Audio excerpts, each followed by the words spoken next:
आपण जे बघतोय हे बायोमास स्टोव्ह आहेत. हे इसेन्शियल चुला म्हणून आम्ही दिलेलं आहे.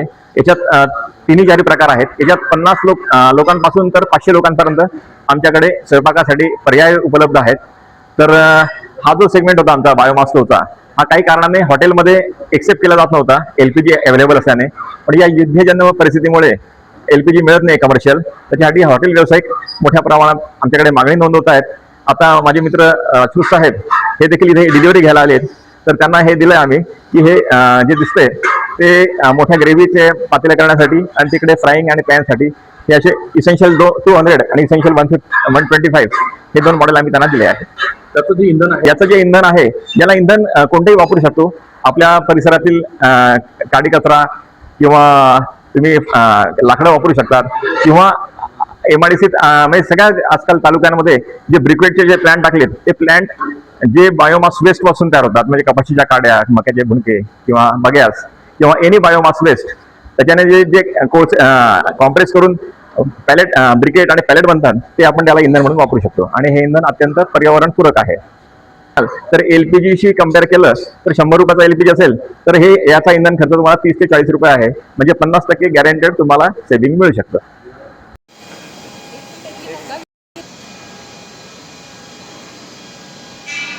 ही घरगुती वापरासाठी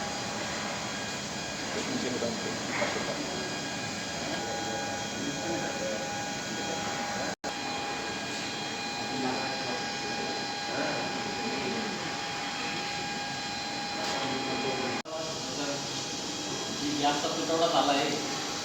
त्याला ऑप्शन म्हणून आम्ही त्याचा वापर करणार आणि जे काही जे पासून टिकाऊ इंधन तयार आहे याचं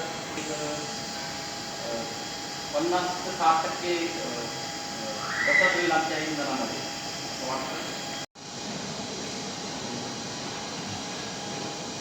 नमस्कार. बायोमास स्टोव्ह आहे.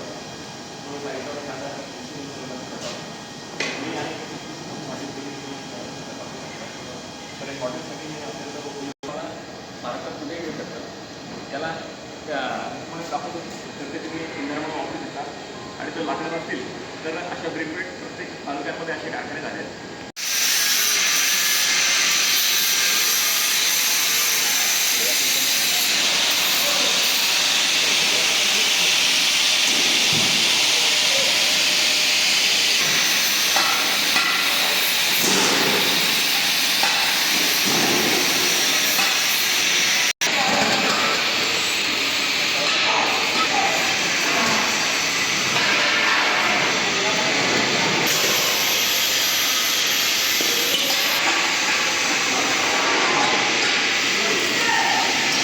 आपण इंधन म्हणून वापरू शकता.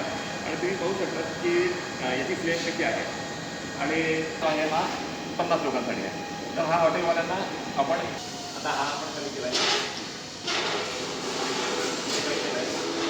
हा हॉटेल आहे